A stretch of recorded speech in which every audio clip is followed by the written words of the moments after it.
Last time we talked about how we can measure distances to things out in space.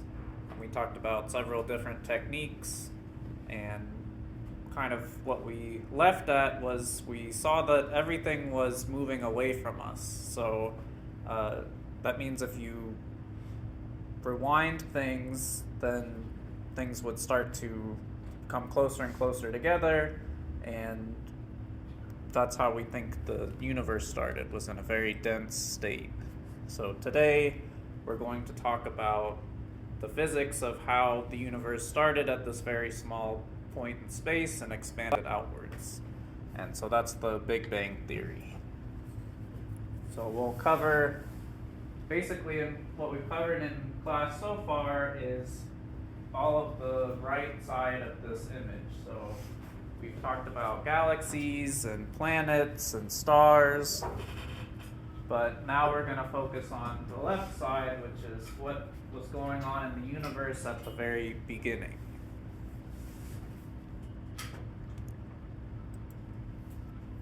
So before we get started, let's think about what we might expect the universe to be like. So we'll think back to the kind of 1800s and early 1900s, where we thought the universe was static and we thought it was infinitely old and infinitely big.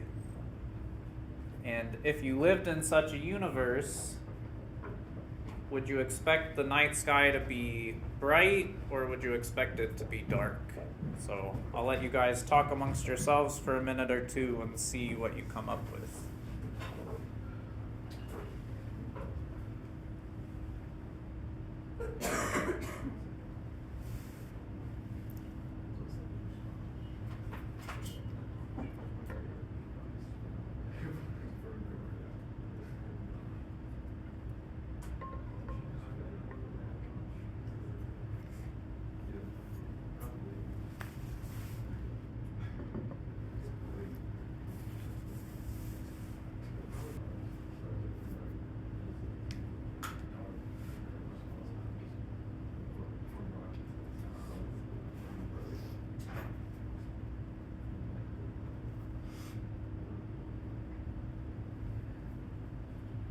So keep whatever ideas you've come up with in your mind, and we'll see if we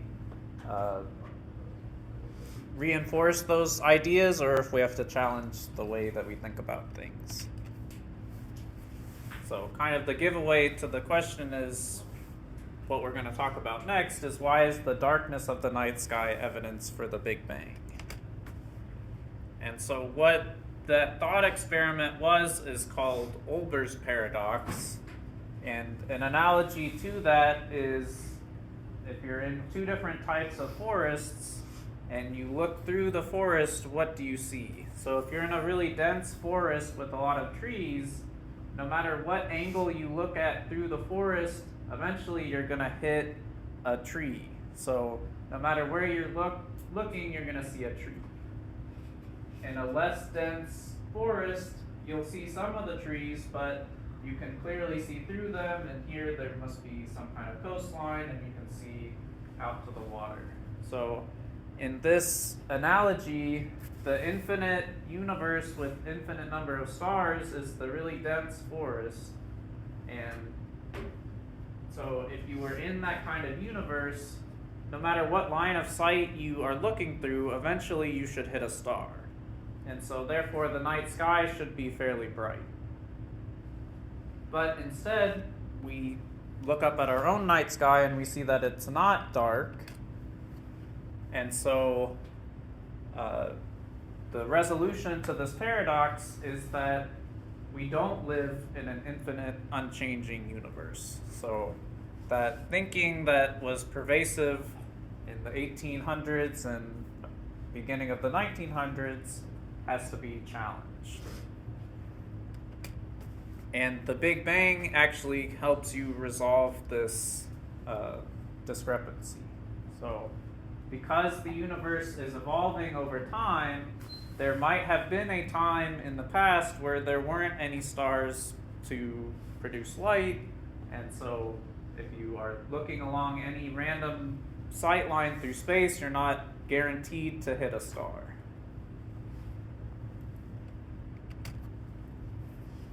And so the reason that the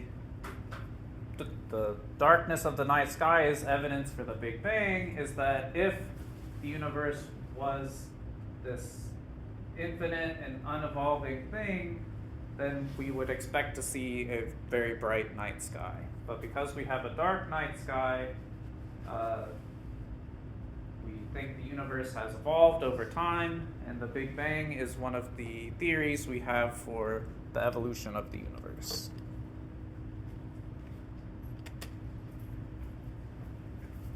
So now we're going to rewind everything back to the very beginning and see what the physics and astronomy is like at the very early stages of the universe.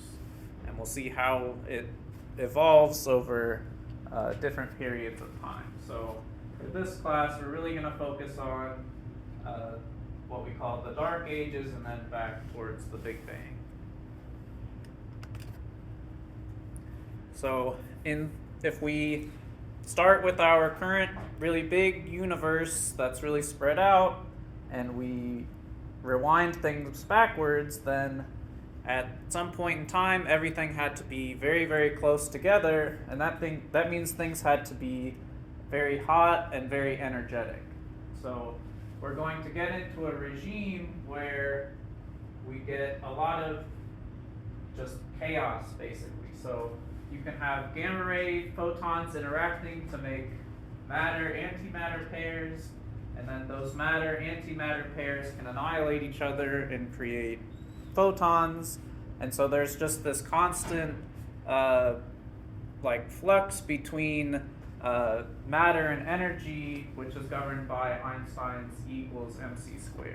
So the very beginning of the universe, there's not really a way to build anything, because everything is just kind of like popping into existence and blowing itself up very quickly.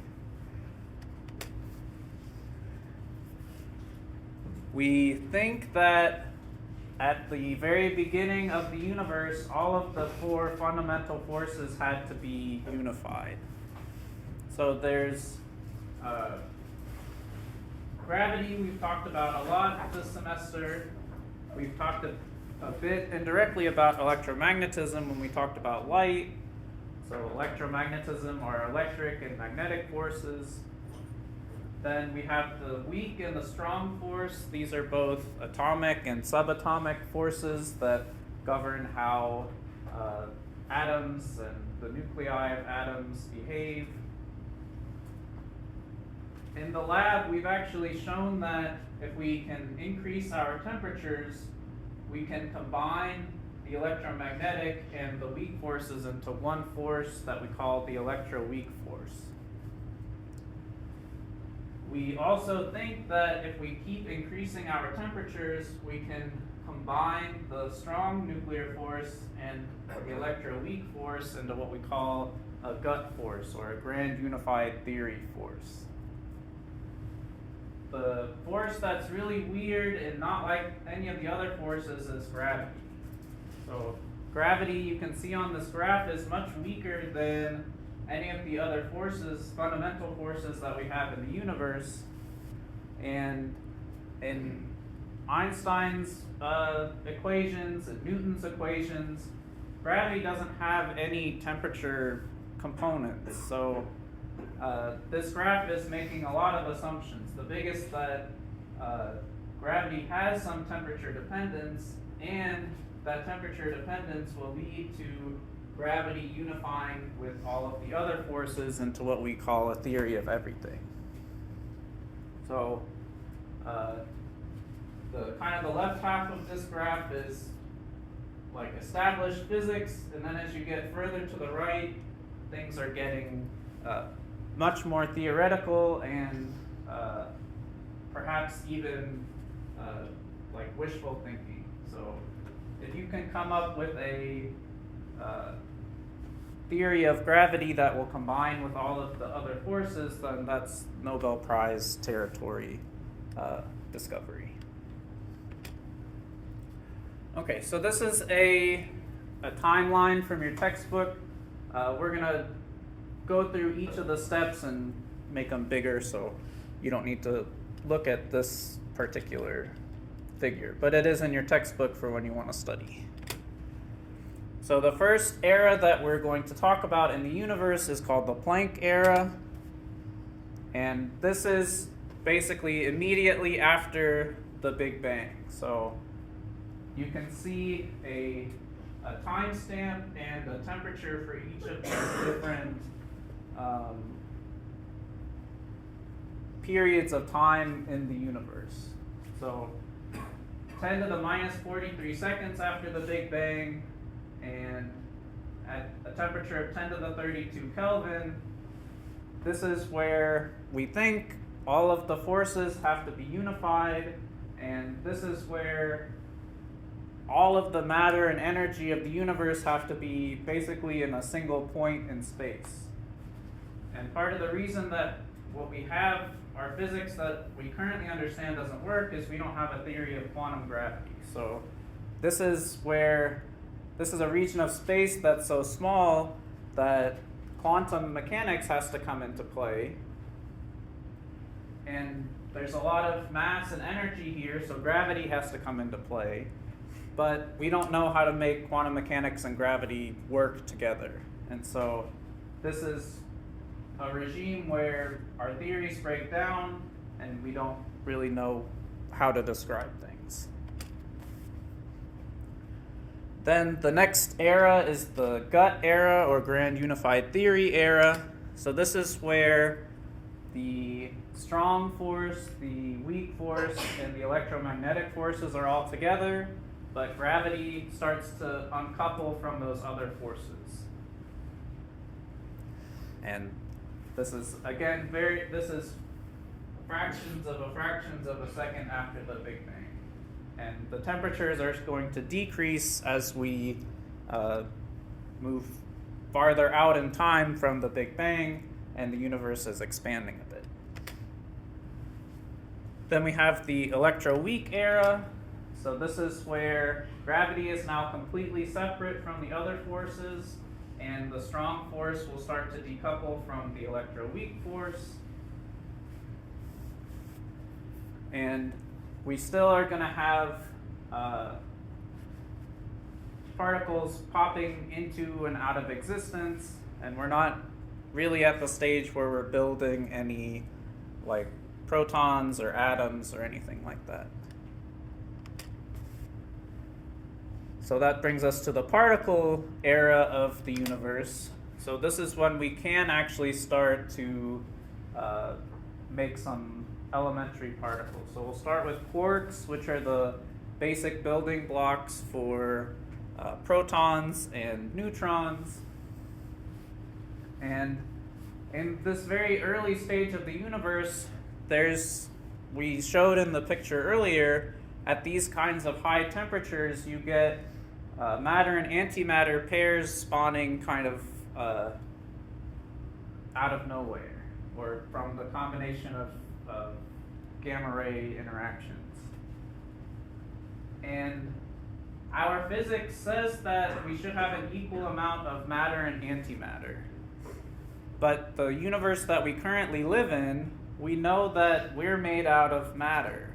So there has to be some imbalance between the matter and antimatter in the universe. So there's roughly one extra proton for every 10 to the 9 proton-antiproton pairs, and this is called the matter-antimatter asymmetry problem. So if you were running a simulation, there's nothing that says that your universe has to be made out of matter. We could have a universe made completely out of antimatter, and all of our physics would work the same. There might be some minus signs in some of your equations. So this is a something that if you can develop your physics and astronomy theories to explain this, then you would advance the field of astronomy greatly. Then we get into the era of nucleosynthesis. So now we don't just have protons and antiprotons annihilating each other, now we actually get to start building some basic helium or hydrogen atoms.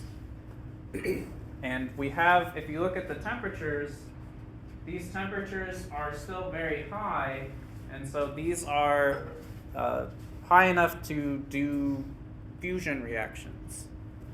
So you have your protons, which are basically hydrogen atoms, and those hydrogen atoms can fuse together to make helium. So the matter-antimatter asymmetry meant that we were left with some excess matter in the form of protons, and those protons are what are fusing to make these helium nuclei. And so now we're getting into the minutes after the Big Bang. Then we're in the era of nuclei. And so at the beginning of this era, there's the fusion reactions happening, but towards the end of the era, we will have cooled down enough, so we're down to 3,000 Kelvin at the end of this, that there's no longer enough energy for these hydrogen atoms to fuse to make helium. So at the end of this era, you've kind of locked in how much hydrogen and helium you'll have to build your universe. And also, as you cool down enough, there's not going to be any energy to kind of break any of these nuclei apart anymore. And so the ratio that we'll have is 75% hydrogen and 25% helium.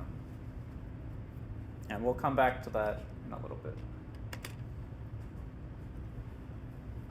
Then the next era that we'll be in are the era of atoms. And so a nucleus is just protons, maybe some neutrons, but that means they're positively charged. So an atom means those nuclei start to capture electrons and they become neutrally charged. So in this era, 380,000 to a billion years after the Big Bang, we will have atoms forming, and this 380,000 years after the Big Bang is a very important number that we'll come back to, as this is when any photons that were around from the Big Bang are now no longer going to be hitting positively charged electrons and protons, but they're going to be free to travel through space without interacting with anything. And so this background radiation being released is something we'll come back to called the cosmic microwave background. And then kind of from a billion years to the present is what we've been studying for the whole semester. So this is the era of galaxies, so you'll have stars and galaxies and planets forming, and the temperatures in space that are not right next to a star are very low. So 20K to the present temperature of the universe or space, which is about 3 Kelvin. So space is not exactly zero, absolute zero. There are still some photons floating around that have enough energy that the vacuum of space is not at exactly absolute zero. Okay, so we talked about the forces that will separate as the universe cools down. So what is the right order from the force that separated first to the electromagnetic force, which is the one that we'll say separated last?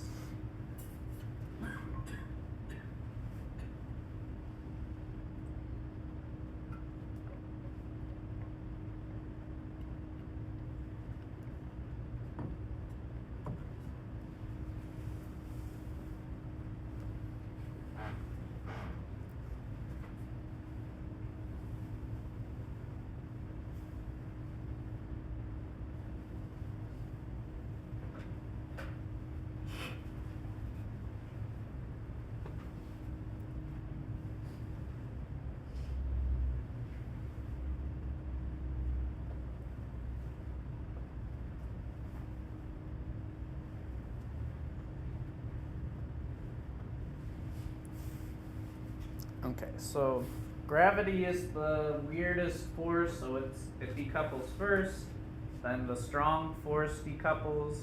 So when the bottom three are together is the grand unified theory force. Then the weak force decouples next, and then I said to just put the electromagnetic force last.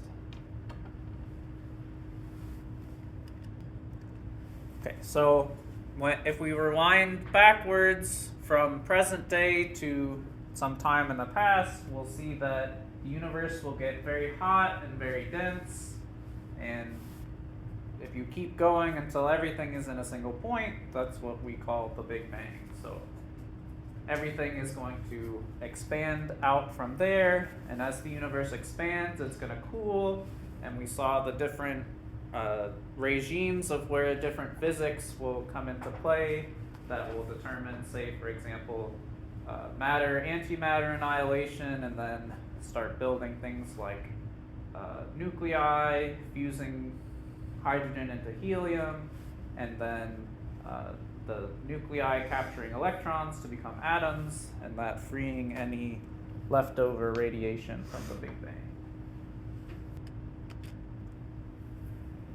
So I've kind of told you this is the story for how the universe started, but what evidence do we have to support this theory? So the first is the idea that if everything is moving away from us, then at some point in the past, things had to be much closer together. We'll talk about the radiation that we've detected from the Big Bang in a moment, and then we said that there should be about 75% hydrogen and 25% helium left after the Big Bang, and our observations of very old galaxies show that those ratios are correct. There's actually an interesting debate happening now, and that is the abundance of lithium that we see very early on in space is not correct. So our hydrogen and helium ratios are right, but our lithium values are not right. So there might be something wrong with our theory, or there might be something wrong with our observations that's leading to some disagreement. But for the most part, our chemical abundances are correct. The cosmic microwave background is the radiation left over from the Big Bang. So when all throughout the history of the universe, there were photons that were colliding with charged particles, and those collisions caused cascade effects, and those photons were not allowed to just travel freely through space. But when nuclei started to capture electrons and become neutrally charged, they stopped interacting with those photons, and those photons were allowed to freely propagate through space. And so those photons we can still detect today, and they're called the cosmic microwave background. And so the first people to detect these were Penzias and Wilson, using this kind of detector that you see behind them, and they first made that discovery in 1965. So they pointed a microwave detector up at the sky, and they saw basically a constant flux of energy coming from space. And so the map that I'm showing you is kind of similar to a map that you might see on the Earth. So obviously the sky is a spherical shape, but we're just stretching that basically laying out that spherical shape into a 2D image just so it's easier to see. So how are these photons coming out? So in this era of the nuclei and before, the photons are interacting with each other and with all of the charged particles and are not able to freely travel through space. As soon as the nuclei start capturing the electrons, there's no more of those interactions, and those photons are just free to travel through space. However, the temperature of the universe at this, what we call the surface of last scattering, is about 3,000 Kelvin. And if you remember when we talked about Wien's law, you can plug in the temperature and you get the peak wavelength of emission. So if you plug in 3,000 Kelvin, you end up with visible or infrared wavelengths of light. But when we detect it now, we're detecting it in microwaves, which are much less energetic, much longer wavelengths. The reason we're detecting them in microwaves is that the universe has expanded since these photons made it through this last scattering phase.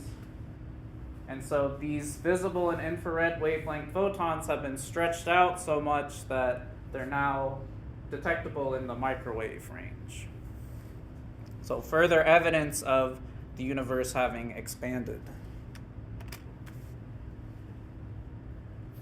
This is a power spectrum of the cosmic microwave background, and this 2.73 Kelvin is the more precise value for what we think basically the temperature of space is.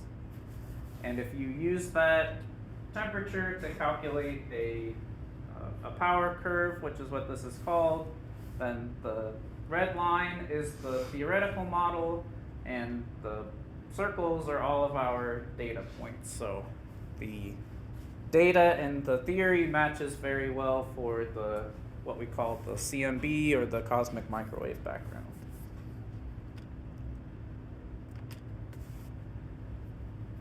So this is data from the Planck satellite, and in a moment we'll talk about how this map of the universe, or early universe, has changed over time. But you can think about this as basically a baby picture of the universe. So this will show you the kind of the temperature differences of the universe at 380,000 years after the Big Bang.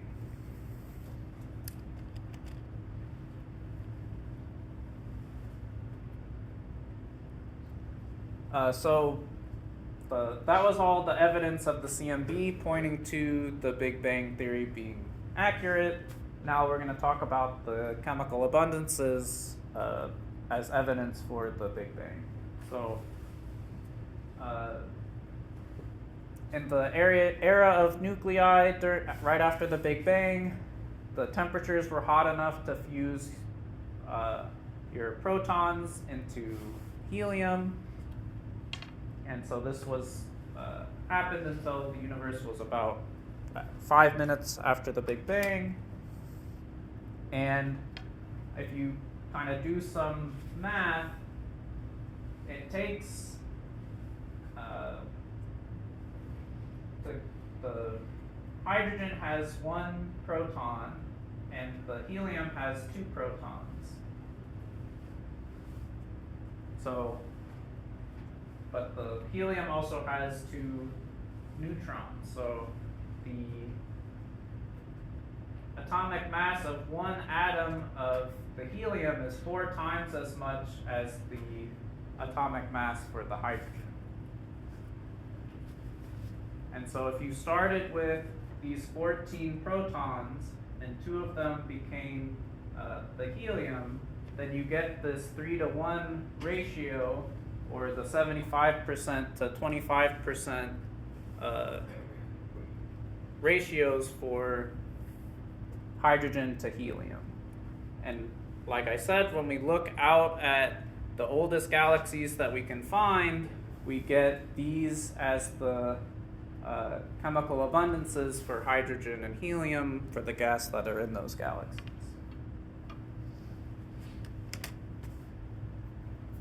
And in fact, that ratio is not fixed. So if you look at the sun, you're not going to see the sun made up of 75% hydrogen and 25% helium. That ratio is evolving as the universe evolves, and we typically divide our stars into 3 different generations. So the first generation of stars will have very low metallicity, so they won't really have any elements higher than helium on the periodic table because there hasn't been fusion in the core of stars to produce those elements yet. I'll talk about why we call these population 3 stars in a moment, but so the first generation of stars we call POP3. Then the second generation of stars are made from the material of the first generation of the stars. The first generation will have fused into some of these heavier elements, and so the second generation will have a little more metallicity. We call these POP2 stars. And then any generation beyond that, or like third and beyond, will have even more metallicity, and we call these POP1 stars. So the sun is a POP1 star, or population 1. The reason the population number is kind of backwards is because when we first started looking out into space, we could only study the nearby stars first. So we had this data set of the nearby stars, we measured their metallicity, and because they were closest to us, we called them POP1. Then as we looked further out into space, we discovered these other populations of stars, and so a little further out from us, we called POP2, and then even farther out than that, we called POP3. So the reason the population number is kind of backwards from the generation number is because of how they were detected and observed historically, basically. Okay, so which of these abundance patterns would be unrealistic to find in a star? So you have different abundances of hydrogen, helium, and other elements.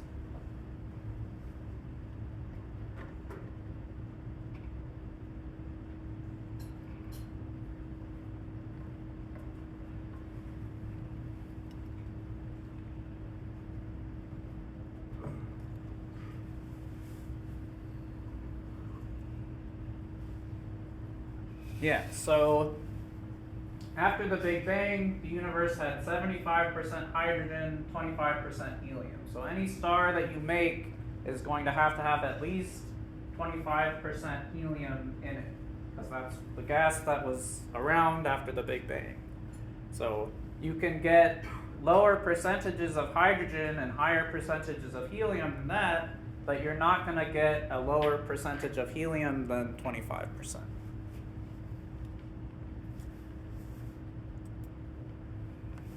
Okay, so we have lots of evidence from the cosmic microwave background and from chemical abundances that show us that our Big Bang theory is at least feasible. So next we'll talk about what kind of problems the Big Bang theory has and some of the solutions that we've come up for those. So the next thing that we're going to talk about is called inflation or inflation theory. So we just showed the cosmic microwave background picture, which we said was kind of a baby picture of the universe.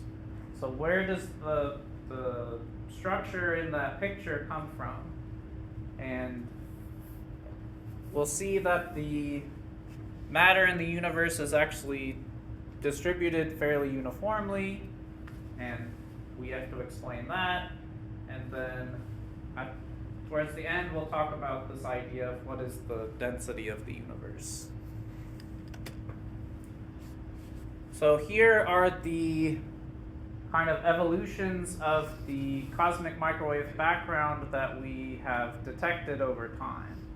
So Penzias and Wilson saw basically a flat distribution of temperatures or signal from across the universe. This bright strip in the middle is the Milky Way. So obviously the Milky Way galaxy has stars that emit in microwave ranges, so there's going to be a bit of extra brightness due to our galaxy. Then the COBE satellite is seeing in a bit more resolution, but again, the central strip is the Milky Way galaxy, so that's not the baby picture. That's basically our foreground data kind of contaminating our baby picture. And then WMAP and then Planck are even newer generations of satellites. And so what these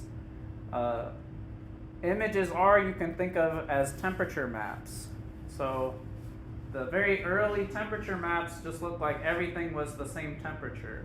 And as we've increased the sensitivity of our detectors, what looked like kind of a uniform blob of 2.7 Kelvin, it turns out the average is 2.7 Kelvin, but there's little pockets that are a little bit hotter and a little bit colder out in space. So we need to explain those structures. And so this is the cosmic microwave background map from the Planck satellite with the center strip of the Milky Way taken out because that's not part of the baby picture. So these hot regions are going to be denser regions in the universe right after the Big Bang. So these are basically the seeds for where structures are going to form, like galaxies and clusters of galaxies in the universe. But why do we have this structure? A rapid period of inflation right after the Big Bang can explain all of these questions. So I think we've seen this video before, but it's good to revisit it. So this is the video talking about what the world looks like on a quantum scale.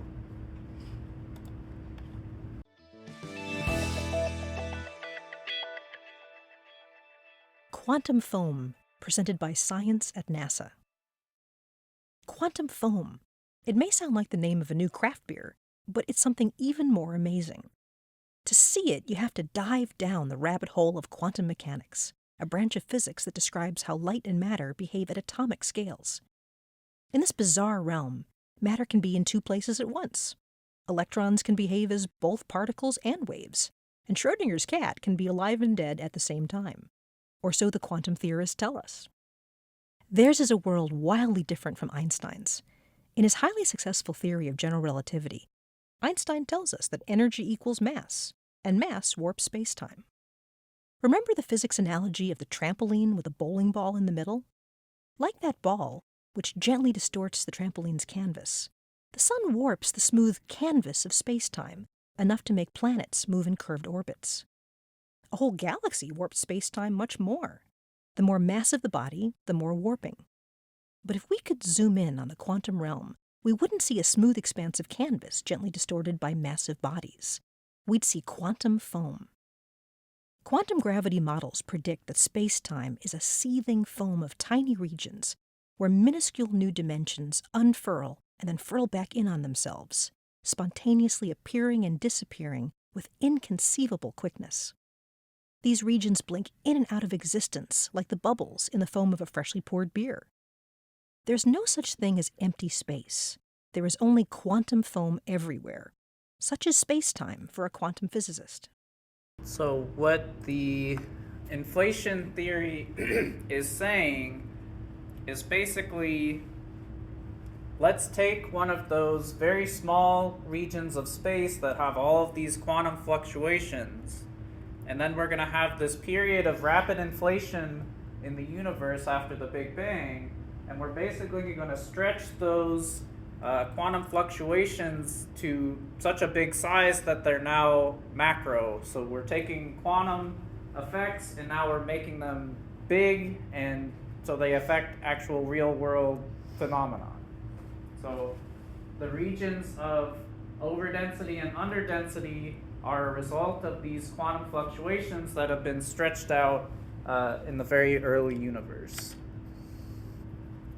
This also helps to address some of the one of the problems of the Big Bang theory, and that's called it's related to causality and why.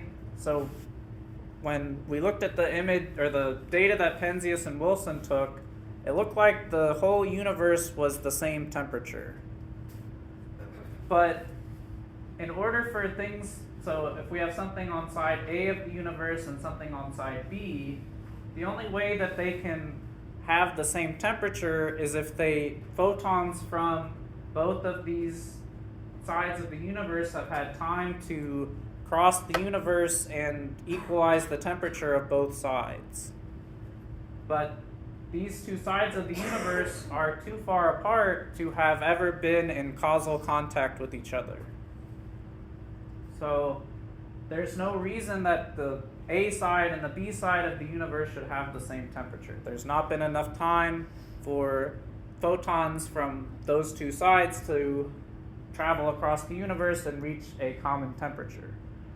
But if instead of A and B being really far apart like they are now, if sometime after the Big Bang there was this period of rapid inflation, then A and B actually were close enough to each other to be in causal contact.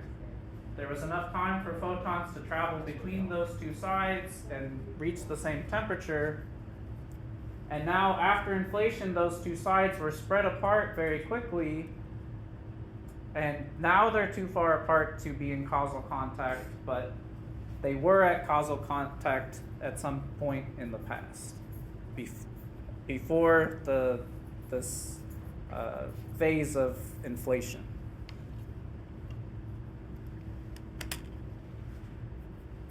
And the last thing that we'll say about inflation is related to what we call the density or the geometry of the universe. So these are kind of 3D representations of space, which is not necessarily this kind of a 3D object that you can look at from the outside.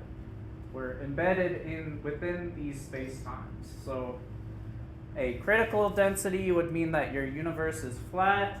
And so you don't, if you have two photons traveling next to each other and they start out as parallel, then they'll always be parallel at any point in space.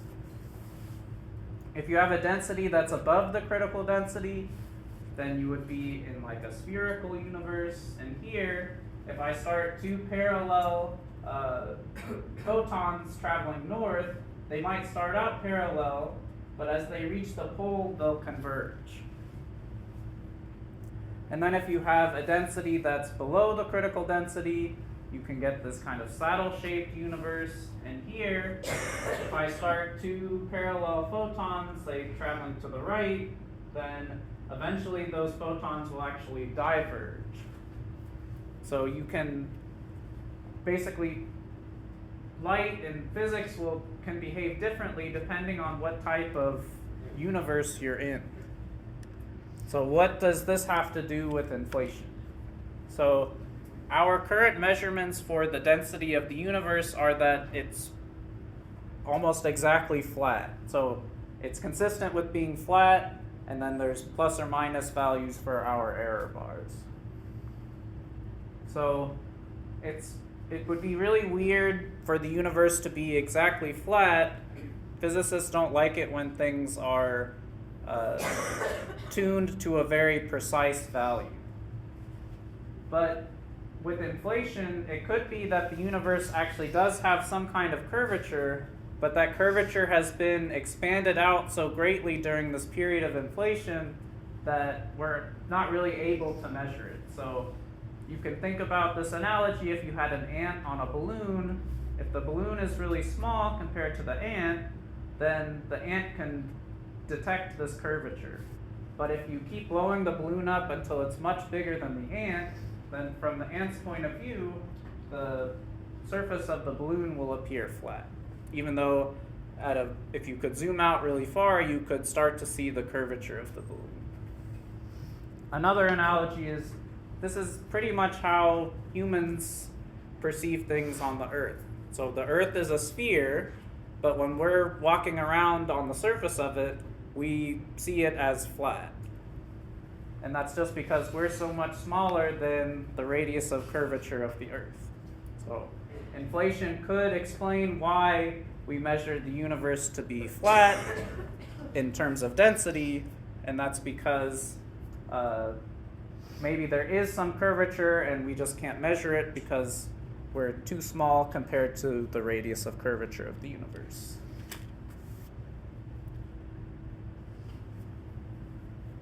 And so you can do simulations to see what you would get if you took those kind of quantum fluctuations and inflated them out to macroscopic scales, and then compare that to the data, and you get pretty accurate fits. And so inflation at least agrees with some of the data. When you start to get into the theory of what is inflation and what caused it, that's some very high level physics and is definitely not a solved problem. So that's an active area of research, and if you could figure out a theory for inflation, then you will have advanced the field of astronomy greatly. So there's lots of things that inflation can help explain. So it can explain why the temperature seems to be the same everywhere in the universe, but also why there are these small, what we call anisotropies, and that comes from basically a quantum foam getting stretched out to macroscopic scales due to this inflation. And so far, our evidence is in agreement with inflation, but we need to come up with a theory that explains it, and that's an active area of research that physicists are working on.